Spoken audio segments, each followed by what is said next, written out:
નમસ્કાર દર્શક મિત્રો, આપ નિહાળી રહ્યા છો એસ લાઈવ ન્યૂઝ બુલેટિન. જોઈએ આજના મુખ્ય સમાચાર. અન્નુ પ્રોજેક્ટ્સ લિમિટેડ આઈપીઓ મારફતે 175 કરોડ રૂપિયા સુધીનું ભંડોળ ઊભું કરશે. પ્રતિ શેર 94 રૂપિયાથી 99 રૂપિયાનો પ્રાઇસ બેન્ડ નક્કી. આઈપીઓ 25મી 28 ઓગસ્ટ 2026 દરમિયાન ખોલશે. 30 જૂન 2026 સુધી કંપની પાસે કુલ 1005 રૂપિયા 6 પૈસા કરોડના ઓર્ડર બુક મૂલ્ય સાથે 23 ચાલુ પ્રોજેક્ટ્સ છે. કંપનીના મુખ્ય ક્ષેત્રોમાં ટેલિકોમ ઇન્ફ્રાસ્ટ્રક્ચર, ગટર વ્યવસ્થાપન ઇન્ફ્રાસ્ટ્રક્ચર, ગેસ પાઇપલાઇન અને રેલવે સિગ્નલિંગનો સમાવેશ થાય છે. Annu projects limited engineering, procurement અને કન્સ્ટ્રક્શન ઇપીસી ક્ષેત્રે કાર્યરત કંપનીએ તેના આગામી આઈપીઓ માટે પ્રતિ ઇક્વિટી શેર 94 રૂપિયાથી 99 રૂપિયાનો પ્રાઇસ બેન્ડ જાહેર કર્યો છે. ઓમાં સબસ્ક્રિપ્શન માટે મંગળવાર 25 ઓગસ્ટ 2026ના રોજ ખોલશે અને શુક્રવાર 28 ઓગસ્ટ 2026ના રોજ બંધ થશે. કંપની આ આઈપીઓ મારફતે 175 રૂપિયા કરોડનું ભંડોળ ઊભું કરવાની યોજના ધરાવે છે અને કંપનીના શેર બીએસઈ તથા એનએસઈ પર લિસ્ટ થશે.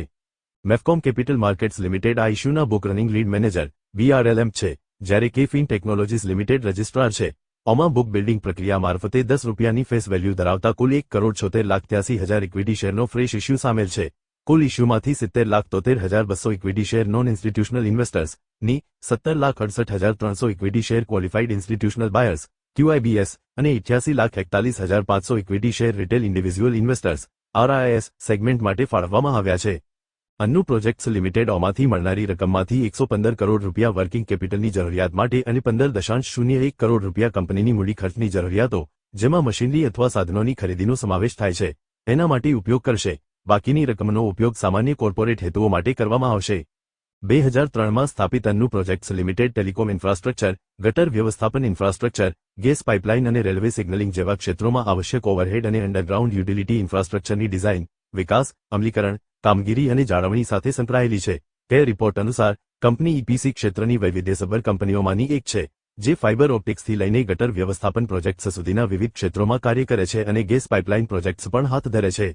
કંપનીમાં કુલ 2,973 કર્મચારીઓ કાર્યરત છે, જેમાં 2,500 કર્મચારીઓ કોન્ટ્રાક્ચ્યુઅલ ધોરણે છે. કંપનીએ અત્યાર સુધીમાં 23મી વધુ પ્રોજેક્ટ્સ હાથ ધર્યા છે, જેમાં ઉદ્યોગના અનેક પ્રતિષ્ઠિત નામો માટેના પ્રોજેક્ટ્સનો સમાવેશ થાય છે. 30 જૂન 2026 સુધી કંપનીની કુલ ઓર્ડર બુક 1,005.06 કરોડ રૂપિયા છે, જે ચાલુ અને આગામી પ્રોજેક્ટ્સની મજબૂત પાઇપલાઇન દર્શાવે છે.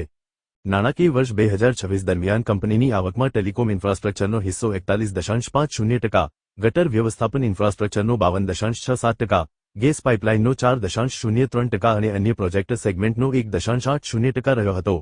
આ કંપનીના વિવિધ ક્ષેત્રોમાં વિસ્તરેલા પોર્ટફોલિયોને દર્શાવે છે.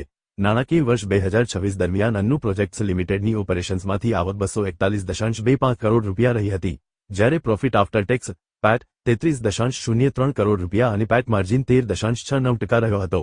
નાણાકીય વર્ષ 2025માં કંપનીની ઓપરેશન્સમાંથી આવક 180.07 કરોડ રૂપિયા અને પેટ 21.10 કરોડ રૂપિયા રહ્યો હતો, જ્યારે પેટ માર્જિન 11.72% હતું. Myself Sanjay Saraf, CMD of Annu Project Limited. आज का IPO 175 करोड़ का आ रहा है फ्रेश इशू के रूप में, और we are not going for any OFS.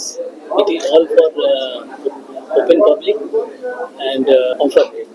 Offer rate is 89 plus 10, and this is only going for to meet our working capital, because my payment cycle is little long.